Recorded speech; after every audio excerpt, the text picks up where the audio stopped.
Hello guys, welcome back to our video recording session, and this time round we're gonna be going through the battlefield and to see how the interface looks like. I'll be using still pictures, so it's gonna be more of like a slide presentation so I don't get distracted by movement in the game. Let's keep this going. Battle scenarios in both arena and adventure mode are basically the same, but you have to really take note that mostly in the arena mode, the order in which each player can attack varies. Sometimes you might be the one to have the first strike opportunity, or your opponent will be the one to have the first strike, maybe in the second strike, whilst you have the third and the fourth, and he might have the fifth and the sixth one. So it varies. So one thing in doing the gameplay both in adventure and arena mode that you should pay attention to is the top bar here that you're looking at that has the round. Mostly in the adventure mode, it usually in this particular order: you go first, you go second, you go third, then the computer goes fourth, fifth and sixth.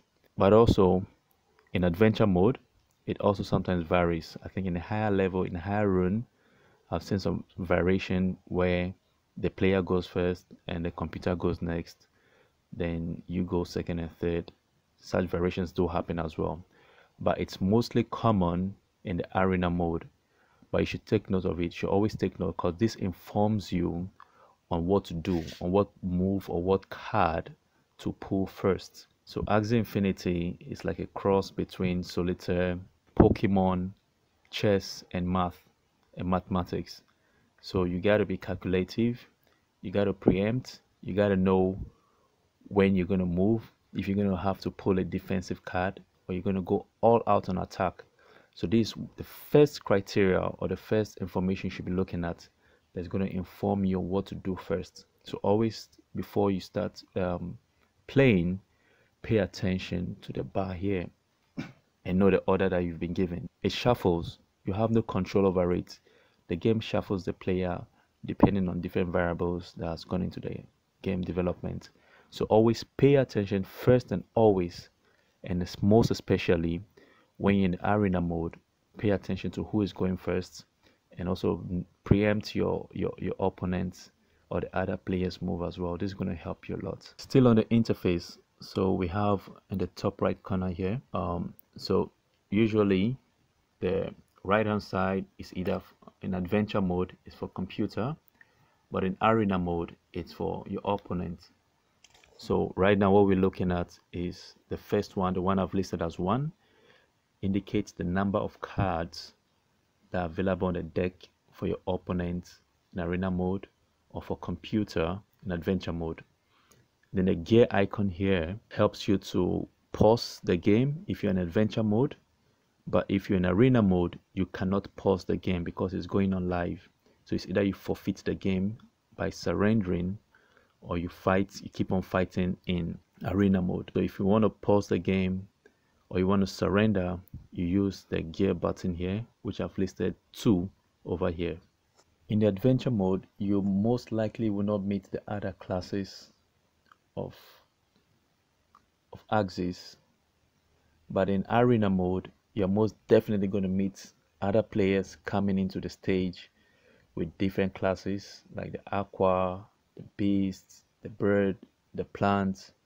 So you come across them in the arena mode battling against different Axies. But right now what you're looking at for the setup for this particular battle, we're assuming that your Axies are on the left, so that will be the players on this an adventure mode. So the players' axis is usually on the left on the adventure mode, while the computers will be on the right.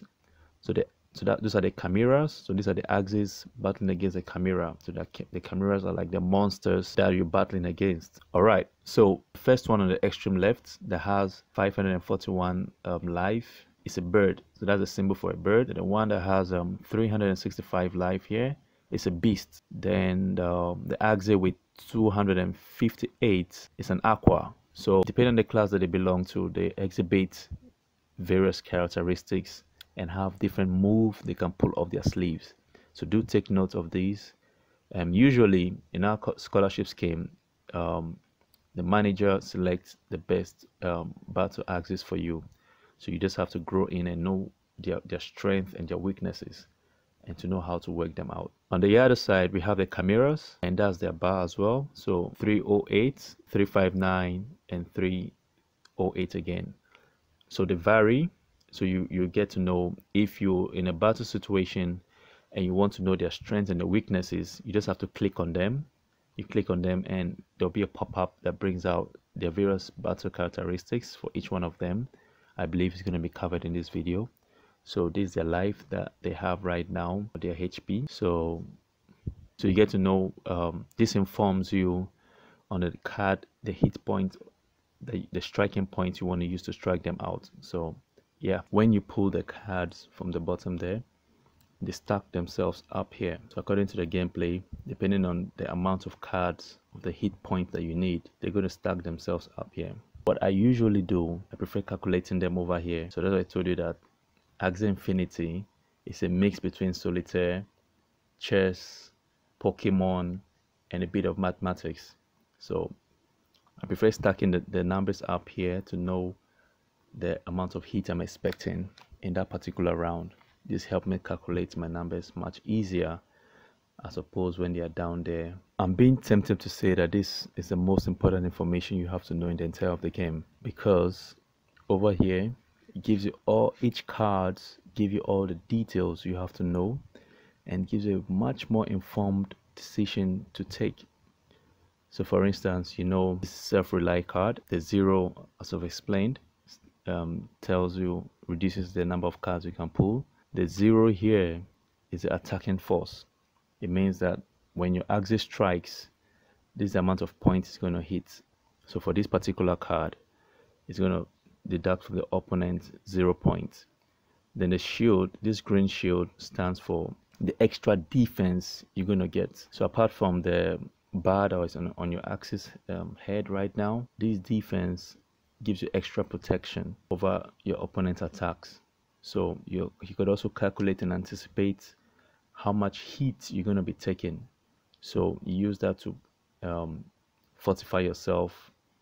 But sometimes so there are unique cards that can disable this defense and go straight to hit your Axie's life. So the third or the last section here that says apply 2 morale plus to this Axie for 2 rounds. These are new features called the buffs and the rebuffs.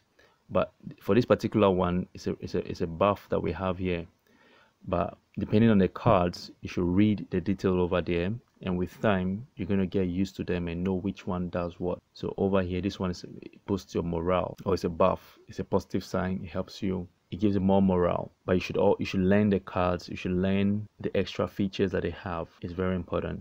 Cards are the most important part of this game, I might say that, because they give you much more information on what to do. It's like everything about this game hinges here.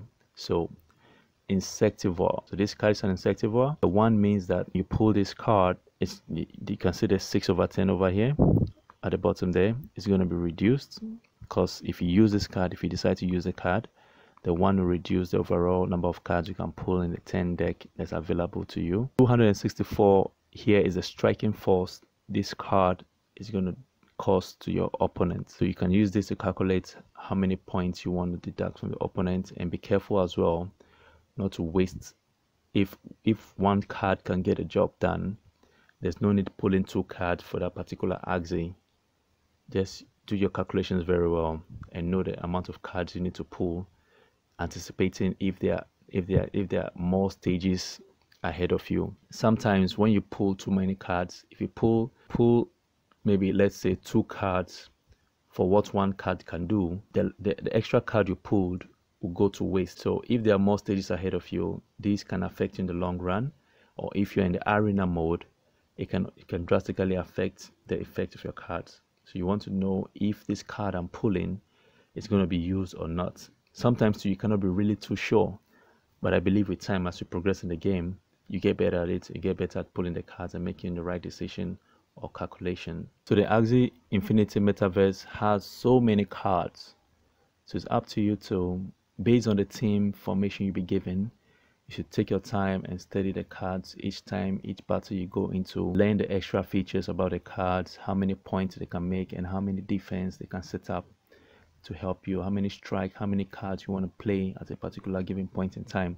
I think that merely me playing just 7 days, I've understood most of them. For example, my team is made up of a plant, a beast, and a bird. So over time, I've gotten to get used to their characteristics and the extra features they have.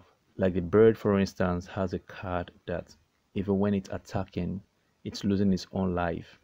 So you have to read the fine print of the card down there so you know what to do. Sometimes you can maybe have the last strike, but still you lose your axis, and it could go into a defeat or a draw. So learn all the characteristics about your card and test them out and see what they do at every given point. I believe I made a video already that shows you how many beasts or how many phases or stages you have in each rune. So in rune 7, there are 3 phases, so you have to wisely choose or fight per each stage, knowing that there are 2 more stages ahead of you when you start rune 7.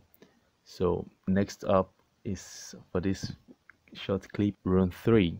Rune 3 has 2 phases, so you're going to fight 3 sets of 2 beasts in this phase. So you should always be careful and always plan and anticipate ahead. So you can know, so you always want to try and carry all 3 members of your team to the next phase and to the last phase. So maybe in the last phase you could sacrifice some of your team members, some of your axes, or even in the second phase, depending on how difficult that stage is, you want to move as many of your members to the next phase in that particular stage or rune. So for rune 3, there are 2 those phases, and of course the boss level, rune 21. I don't know when you're ever gonna get here, but there are, let's see, 1 2 3 4 5 6. There are 6 phases in rune 21, and I heard you'll be given 200 SLP for defeating the boss one time. So Axie Infinity will give you a one-time set of 200 SLP just for defeating the boss in rune 21. I know you're going to get it one day, but for now I'm just going to give you a teaser. Right, so here is more example, understanding formation. So you should always, I'm hammering on this, you should know who is going to attack you first, who is doing what first, who is standing where. So this also helps you in your battle formation and your decision making. So you can see the arrows pointing to each one. It matters a lot. It matters a lot. So this obviously has 3 cards available for our use, our disposal, and you can see each one's identity. So your cards are always the one with the blue at the where the round is at the highest at the top. Your cards are the one with the blue background. It also has at the bottom there, you can see this blue 1, blue 2, blue 3, blue. Then the axes have their face on it, pasted on it everywhere at the top and at the bottom, so you know which particular axis is standing where and which particular axis card you're about to pull. I forgot to mention this somewhere else in this video, but whenever you're done picking your cards, you have to hit end turn. When you hit end turn, you're instructing the computer that you are done selecting your card or not selecting any card. So let my opponent have his or her turn. In arena mode, if you do not hit end turn, there's a time limit. So the computer will initiate a countdown, and if when the countdown ends you've not picked any card yet, it's going to force a play. And also in our arena mode, I realized there's something that if both players keep too long battling each other at a particular stage, the computer or the game will activate a feature, and that feature will reduce both players' life by a certain amount. The last experience I had, it reduced my life by 50 points and also reduced the opponent's life by 50 points because we kept really long in that battle. We kept going at it. So you should always take note about that. So always hit the end turn when you're setting about your cards. And if you're not sure about the cards, or you think you've picked the wrong cards, just click on tap them at the top there, they'll come down back to the bottom, and you can select the ones you want again. Not all the time you get to play all 3 of your axes in a particular round. Sometimes the computer might shuffle your card and give you only 2 axes to play. So in this scenario, we have only number 2 and number 3. Axis number 1 was not given any card. So these are also things you have to take note of and know and do your calculations properly. Next, we're looking at the cards you can draw at every given point in time in the gameplay. So to your extreme left, the 4/10 means that in this particular game, or in this particular section, you can only pull 4 cards. 4/10 here means you can only pull 4 cards in this gameplay. So you can see the arrows pointing to numbers in orange. So that means the first one. For the axis under slot 2, you can pull 1, 1, and 0. When you pull the 0, it doesn't have an effect on the 4, so you can always pull the 0. But if you pull the first one, it's gonna reduce the 4 to 3. Pull another one from this section, it's gonna reduce the 4 to 3 or to 2, depending on the combination. So if you pull the first 2 once, you're gonna have 2 out of 10 left for you to draw. So you have to choose your combination wisely. Always remember, the 0 doesn't deduct the overall number of cards you can pull in this round. Axie Infinity is not about winning, it's about losing, it's about drawing, it's about the community we're building, it's about battling other people in player to player mode, it's about adventure as well. So don't get frustrated when your axes get destroyed. So in this situation, you can see the 2 axes looking like Angry Bird. So this is what it looks like when your axes get defeated. But unique in this image as well is the axis to the left. Those 2 icons are known as the buffs and debuffs. They are kind of unique in the community right now. They are new features that have been added to the community. I'm presently recording this video in July 2021. So these are new features in the community called buffs and debuffs. Here's another example of a buff. The white axis to the extreme right, it has 5 and 2 on it. This simply means the morale is high. Opposite of buffs are the debuffs. Debuffs are status effects which affect your axis negatively. You'll come across them many times. I've seen a number of them during battle time, and they affect you really bad. Sometimes you might not want to even use the axis for anything when they have the status around them, but still try, learn how to still battle with them, and you find a way around it. Buffs are status that affect your axis positively. So like the opposite of debuff, which is a negative impact on your axis, reduces their morale, their attack, their speed. Buff does the opposite. It gives them a stronger attack, morale up, and speed up. So it's a link here, axie.tech, that shows more of these